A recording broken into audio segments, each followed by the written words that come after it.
Salve, salve, investidores! E aí, tudo bem com vocês?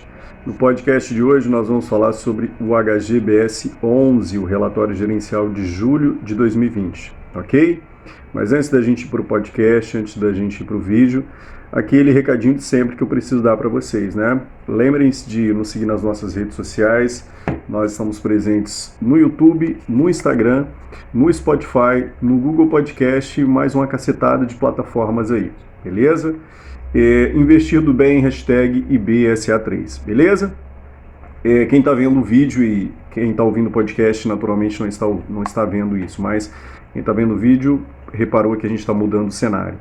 Sim, eu estou mudando o cenário porque a minha proposta é construir um escritóriozinho maroto aí para a gente fazer vídeos com mais qualidade e continuar oferecendo o bom conteúdo que eu tenho feito para vocês aqui, beleza? Então, se esse conteúdo é relevante para você, tem ajudado você ou pode ajudar alguém, lembra de mandar esse vídeo, esse podcast para um amigo, beleza? Então vamos falar sobre o HGBS 11, o relatório de julho de 2020, beleza? HGBS 11, para quem não está ligado ainda, ou para quem está começando no mundo dos fundos de investimento imobiliário, que são os FIIs,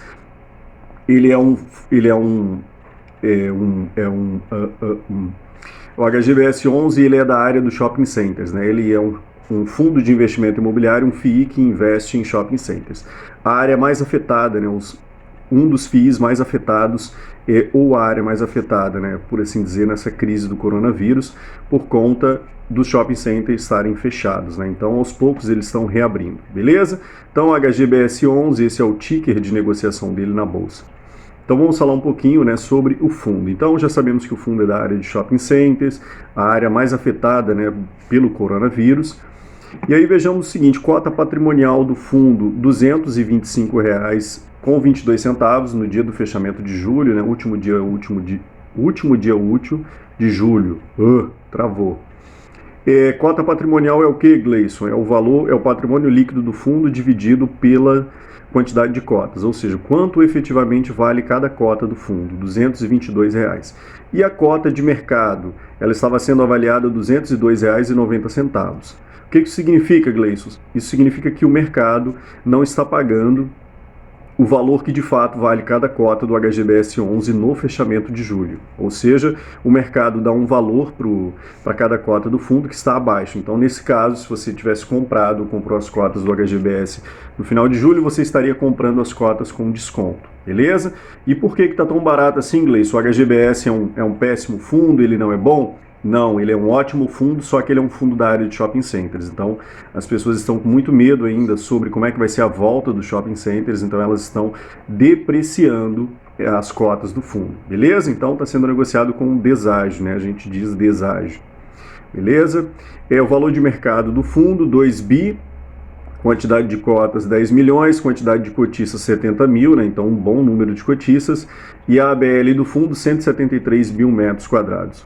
O que é a ABL, Gleice? Área bruta locável, ou seja, é a quantidade de área em metros quadrados que o HGBS tem para alugar para os seus inquilinos, beleza?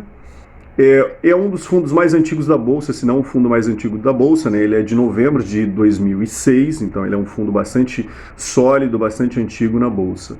A administradora é a RED, né? Que é uma das melhores administradoras, na minha opinião, a melhor administradora que nós temos atualmente de fundos, de FIIs. A administradora e a gestora é a RED, a taxa de administração é 0,60% sobre o valor de mercado das cotas ao ano, beleza? Taxa de performance não possui, ofertas concluídas 8 emissões, beleza? Então já está na sua 8ª emissão de cotas. O código de negociação HGBS 11, né? Caso você queira adquirir esse fundo. Lembrando que esse podcast, esse vídeo não é uma recomendação de compra ou de venda.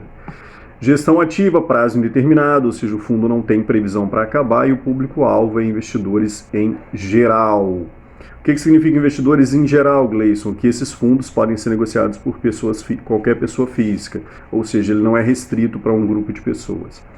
E aí, se você quiser entrar em contato com o pessoal da Red Investment ou falar sobre esse FII em específico, ri@redinvest.com.br, e aí você troca ideia com os caras. Vejamos a palavra da gestora, que eu sempre tenho reforçado com vocês, que quem possui FIIs de shopping center na sua carteira, né, que atualmente tenha fundos de investimento imobiliário da área de shopping centers, tem que acompanhar a palavra da gestora, porque é o time da linha de frente que eles estão, né, todos os dias, né, acompanhando o que tem acontecido no cenário dos shopping centers no Brasil. Em julho, com a pandemia da Covid-19, um pouco mais estabilizada, principalmente nas grandes capitais do Sudeste e Nordeste, tivemos uma visão mais clara de seu efeito sobre a economia. As previsões para o PIB de 2020 já estão apontando para uma queda ao redor de 5%, uma perspectiva mais razoável quando lembramos que apenas 2 meses atrás o FMI projetava uma retração de 9,1% e o Banco Mundial uma estimativa de 8% do PIB. Ou seja, as coisas estão melhores do que o fim do mundo que o coronavírus tinha anunciado lá em março. Os níveis de desemprego aumentaram 13,13% no segundo trimestre, mas com a redução de menos 9,4% da força de trabalho economicamente ativa, pois parte da massa de desempregados deixou de procurar emprego por força da pandemia, sendo excluídos do cálculo do IBGE. Ou seja, para nós, né, que investimos estamos no setor, né, nós estamos investindo em fundos de investimento imobiliário e também em ações ou outros tipos de ativos, é bom que a gente saiba que a economia impacta diretamente nos nossos investimentos, né, e não é diferente na área dos shopping centers. Vejamos, beleza, taxa de desemprego, beleza, o que mais? Esses números demonstram a importância dos programas de emergência do governo, principalmente o auxílio de R$600, que ajudaram muito a construir uma rede de proteção aos mais necessitados nesse período tão difícil. Aqui um insight muito importante, né? O governo está injetando maciçamente dinheiro na economia, justamente por conta do coronavírus, e pelos estudos que eu tenho feito, pelas análises, acompanhamento que eu tenho feito, o que nós temos no curto prazo? No curto prazo nós temos o governo artificialmente estimulando a economia, né? Naturalmente, se o governo ele está dando R$600 para as pessoas que foram desassistidas pela pandemia, se essa pessoa ela eventualmente perdeu o seu emprego e ela continua recebendo esse auxílio, no curto prazo ela consegue manter a economia, né, aquecida, mas no longo prazo, se essa pessoa estiver desempregada, nós teremos um aumento da massa de desempregados e isso é muito ruim para a economia, né? Então, no curtíssimo prazo, o que a gente tem é uma economia aquecida artificialmente, né, como se o governo tivesse dizendo para a economia, não, a economia você vai continuar funcionando do jeito que você estava antes da pandemia, porque nós queremos a economia dessa forma. Basta a gente ver, né, o Fed nos Estados Unidos imprimindo mais de $1 trilhão, né? Então a gente percebe que está aparecendo dinheiro do nada e uma hora a conta vai chegar para a gente. Por enquanto nós temos um cenário de inflação muito baixa, né? Isso é muito bom, mas no longo prazo a gente não sabe, né? No médio prazo talvez. Beleza? Então, feita essa análise, vamos seguir aqui, lembrando que essa é uma leitura minha, né? Pode ser que não tenha reflexo nenhum na realidade, mas então essa é a minha leitura. A retomada começa a aparecer nos balanços das empresas no segundo trimestre, que começaram a ser divulgados no final de julho.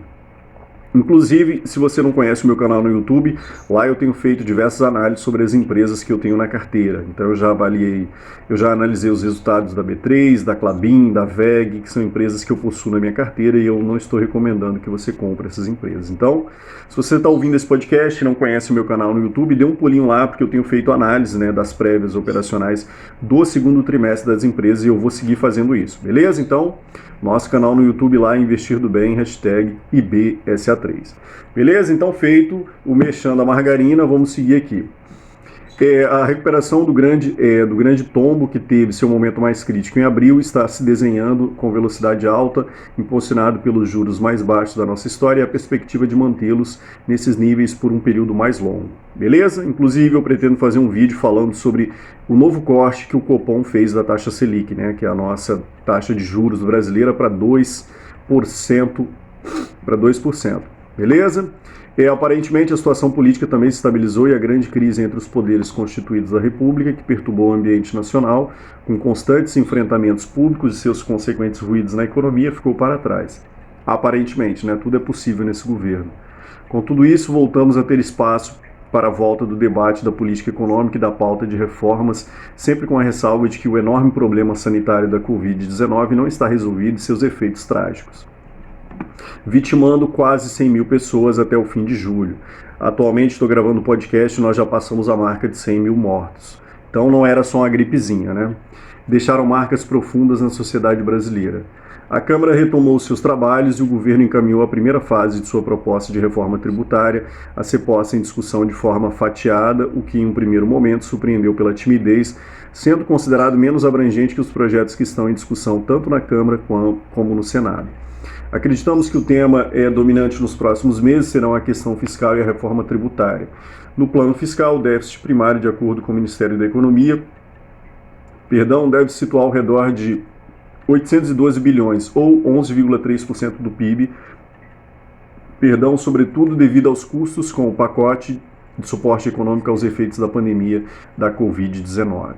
Nesse cenário, o governo tem o desafio de desenhar o orçamento de 2021 e mostrar de que forma poderemos voltar a um patamar de equilíbrio fiscal que nos permita, ao mesmo tempo, retomar o manejo da dívida pública de uma forma responsável, viabilizar a volta do investimento estrangeiro e dar fôlego para a retomada do crescimento do PIB. Vejamos, o desafio é enorme, com pressões pelo fim do teto dos gastos introduzido no governo Temer, que serviu de âncora para a responsabilidade fiscal desde sua aprovação, vindo tanto do Congresso quanto de ministros com viés mais desenvolvimentista dentro do próprio governo. Parece que o Copom também tem andado nesse sentido, né? Passando para o debate sobre a reforma tributária, o governo volta a falar da volta da CPMF, agora travestida de imposto sobre as transações de comércio realizada de forma digital, além de uma simplificação da tributação através da fusão de vários impostos em um imposto para taxar o consumo. Temos ainda várias discussões a respeito de tributação sobre grandes fortunas e dividendos, né? Essa discussão voltou a aparecer novamente na fala do ministro Paulo Guedes, né? Para que se volte a tributar os dividendos, ao invés de tributar as empresas, de tributar os acionistas que recebem os dividendos. Grande parte dessas alterações provavelmente provocará um aumento da carga tributária no setor de serviços, o mais representativo para o PIB brasileiro, portanto devem ser objeto de muito debate e enfrentar grande resistência. Além de todas as discussões comentadas acima, outro debate que vem crescendo em importância dentro do governo diz respeito à continuidade de algum benefício para os mais necessitados, ou seja, se o governo quer continuar com a ajuda de R$600.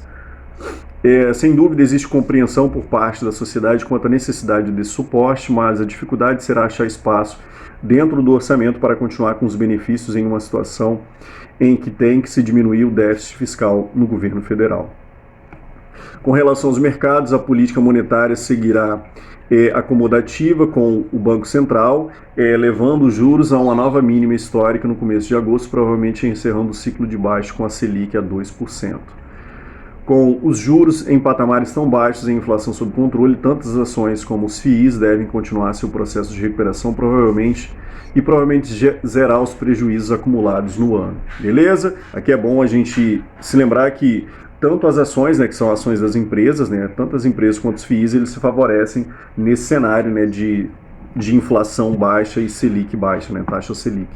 Acreditamos que o dólar deve continuar se desvalorizando em relação às principais moedas do mundo desenvolvido, mas continuará valorizado em relação ao real, principalmente devido à falta de investimentos estrangeiros e à política de juros baixos que vem sendo praticada pelo Bacen.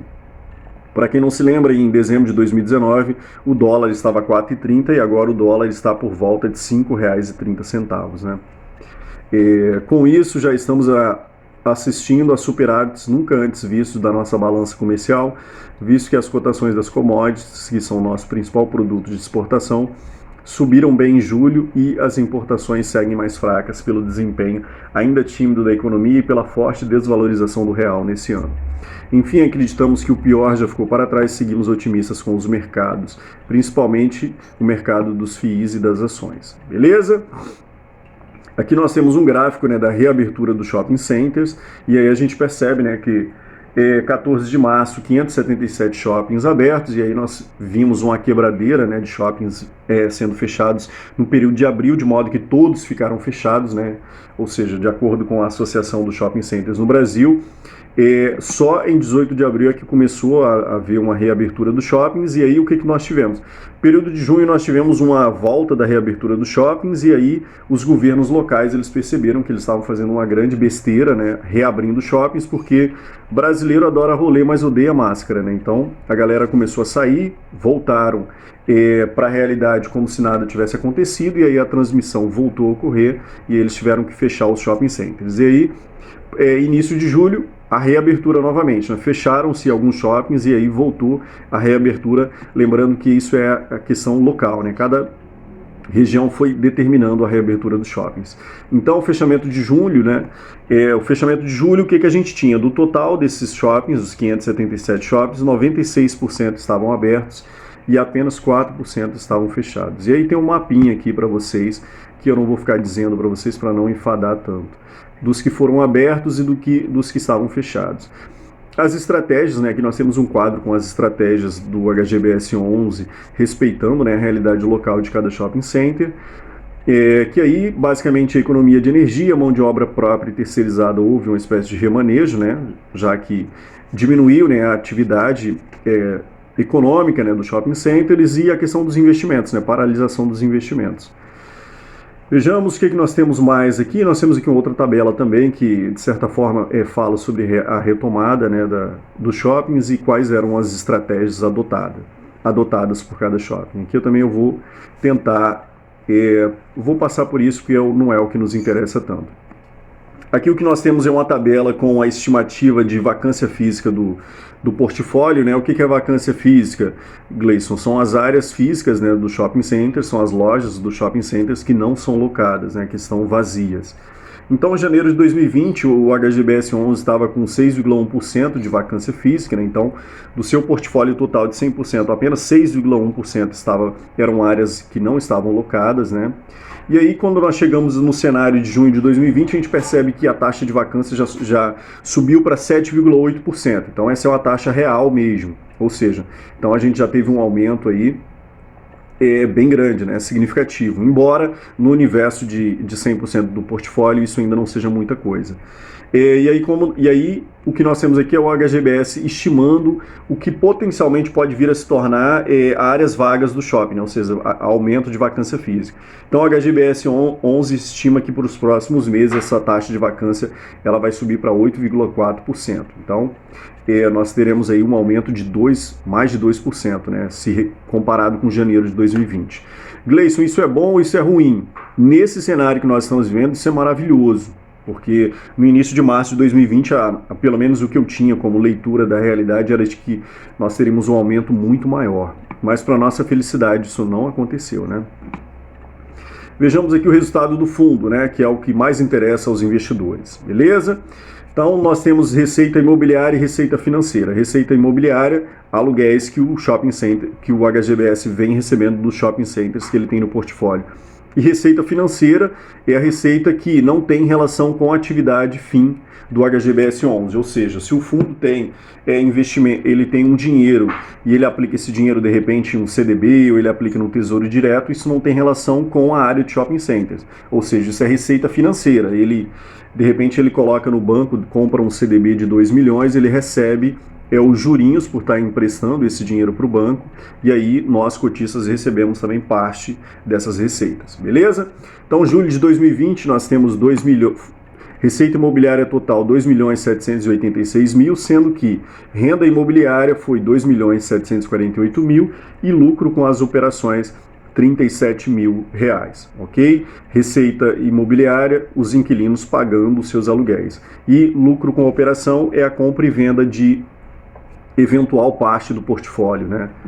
Receita financeira, R$1.347.000 da renda fixa, ou seja, das aplicações em renda fixa do HGBS 11, R$26.000 e FIIs líquidos, R$1.320.000. Gleison, o que é FIIs líquidos? O HGBS 11, ele possui participação em shopping centers, ou seja, ele compra participação em shopping centers, mas ele também compra cotas de outros fundos de investimento imobiliário. E o que isso significa? Isso significa que, tal como eu e você que investimos em shopping centers ou em outros fundos, nós recebemos os rendimentos referentes às cotas que nós temos, o HGBS 11 também faz isso. Ele compra cotas de outros fundos e todo mês ele recebe os rendimentos referentes às cotas que ele possui. Beleza? Então, total de receita, R$ 4.133.000, total de despesas, R$ 1.185.000. Então, se a gente deduz, né, da receita, a gente deduz essa parte da despesa, nós ficamos com R$ 2.947.000, e o resultado do HGBS foi esse valor, né, R$ 2.947.000, e o rendimento anunciado, né, o que vai ser distribuído para os cotistas, R$ 2.500.000. O resultado médio por cota, né, se a gente distribuir esse resultado, dividir esse resultado por cada cota, daria 29 centavos, e o rendimento médio por cota foi de 25 centavos. Então, o HGBS 11 vai distribuir 25 centavos por cota e o rendimento foi de 29 centavos por cota. Beleza? Como nós estamos fechando, né, já fechamos os 6 meses, o HGBS 11 traz os resultados de 2020 e também traz os resultados de 12 meses, beleza? Mas aí a gente pode, quem tiver interesse, pode abrir lá o relatório do HGBS 11 entrando no site deles ou indo em algum site que tenha, que fale propriamente Clube FII, Funds Explorer, FIIs, enfim, esses sites eles podem informar vocês certinhos aí, beleza? Vendo um pouquinho aqui sobre o retorno do fundo, né? O fundo foi muito afetado, como eu disse para vocês, então vamos dar uma olhadinha aqui. Vejamos o que nós temos aqui. Deixa eu ver aqui, ganho de capital líquido, taxa interna de retorno. Beleza, taxa interna de retorno líquida, né? Em julho de 2020, menos 5,25 e taxa isso levando em conta a renda mais a venda, né? Se você tivesse comprado no início de julho a cota do HGBS 11 e tivesse vendido no último dia útil de julho, você teria um retorno negativo de menos 5,25%. E a taxa interna líquida, ou seja, a renda que nós tivemos, os rendimentos mais a venda, né? Do acumulado do ano seria de menos 44,61%, ou seja, ao ano, se você tivesse comprado essa taxa interna de retorno líquido, ela faz o seguinte, ela considera, aqui nesse caso, ela considera como se você tivesse comprado as cotas do HGBS 11 no primeiro dia de janeiro de 2020 e você tivesse vendido no último dia de julho, beleza? Então você teria um prejuízo aí de menos 44,61%, beleza? O retorno total bruto seria então menos 5,2% e o IFIX nesse período ele rendeu menos 2,6%. Então ele não conseguiu, o HGBS não conseguiu superar o IFIX, que é o índice dos fundos de investimento imobiliário, beleza? Então seguindo aqui, vejamos o que nós temos, negociação do fundo, o fundo tem uma ótima negociação, então por ser um dos fundos mais antigos é um dos fundos mais sólidos também. Vejamos, aqui nós temos a diversificação da carteira, que aí, para não ficar tão longo, né, esse podcast, eu vou me restringir aqui. Vejamos o que nós temos aqui. Vejamos, seguindo, vendas totais, e aí as vendas totais, como a gente já deve imaginar, né, shopping center fechado, nós tivemos, foi um desastre, né. Vejamos o que mais, e aqui nós temos o portfólio do fundo. Então, vejamos o que nós temos aqui. Vendas também, nós já falamos sobre a receita do fundo. Eu vou me restringir aqui a não ter que falar sobre isso, beleza? Então, para o podcast não ficar tão longo, né? O que nós temos atualmente? Os shopping centers ainda estão se recuperando. A minha esposa resolveu ligar alguma coisa ali no forno, que daí, no forno, alguma coisa aí aumentou aqui o volume, né? Então eu estou competindo com a frigideira que a minha amada esposa colocou aqui. Mas o resumo da ópera que nós temos é o seguinte, meu povo. O que nós temos atualmente? O setor de shopping centers vai continuar sendo afetado, é natural, a gente não pode esperar muito disso. Talvez para o ano de 2020, o que a gente tenha, ou pelo menos o que eu estou imaginando, o que nós temos de cenário mundial e cenário local.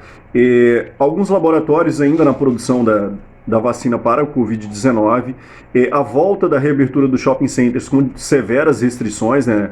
Não é ainda aquele oba-oba do mundo, né? Vamos para o shopping center dar um rolê e vamos esquecer a máscara e vamos fazer o que a gente quer da vida. Não.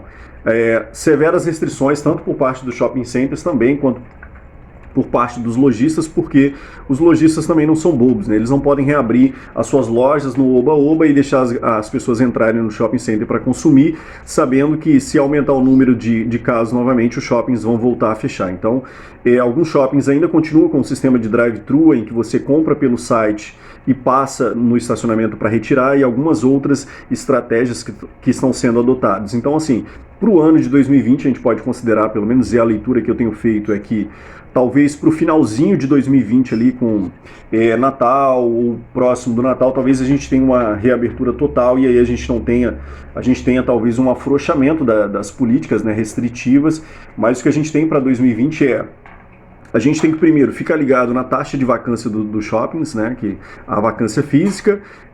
Sobre as vendas das lojas, a gente não espera muita coisa, eu não espero muita coisa, naturalmente, né, até porque o lojista ficou aí 2, 3 meses fechados, completamente fechados, então mesmo que a economia volte, os shoppings voltem a reabrir, o que a gente teria? A gente não teria aquela venda estrondosa, explosiva, porque as pessoas não vão sair feito loucas por aí, embora seja o desejo de muitas pessoas, seja o meu desejo sair de casa, beleza? Mas a grande maioria dos brasileiros que possuem consciência, eles vão usar esse negócio chamado consciência e eles não vão sair feito loucos para um shopping center para assistir filme, para poder fazer compras, para ir de repente na praça de alimentação. Então esse setor ele vai continuar sendo afetado ainda, embora com a reabertura dos shoppings a gente vai começar a perceber a economia respirando novamente, né? O que é muito bom para a gente. Mas no curto, né, talvez até novembro de 2020, o que eu espero é exatamente esse compasso aí, né? Uma reabertura gradual com uma severa restrição de acesso aos shoppings, não é aquele oba-oba ainda, beleza? Então, pelo podcast de hoje era isso, pelo vídeo de hoje era isso. Lembrando aquele recado de sempre que é muito importante que nós talvez tenhamos um relapso, que se você quer ajudar os canais que falam sobre investimentos, o que você pode fazer é lembrar de compartilhar os vídeos e os podcasts, né, que nós temos feito aqui. Lembrar de nos seguir também, que isso é muito importante, né? Esses algoritmos aí do YouTube, Instagram, eles são tarados por essa ideia de seguidores, então infelizmente a gente fica sob esse espectro, beleza? E de curtir esse vídeo e dar aquela comentada também, né? O que você tem achado sobre esses podcasts? Vai lá no Instagram, Investido Bem, hashtag BSA3, né, que é a nossa hashtag, e vai lá no YouTube também, que lá nós temos diversos vídeos, beleza? Então, pelo podcast de hoje era isso, agradeço todo mundo e até mais.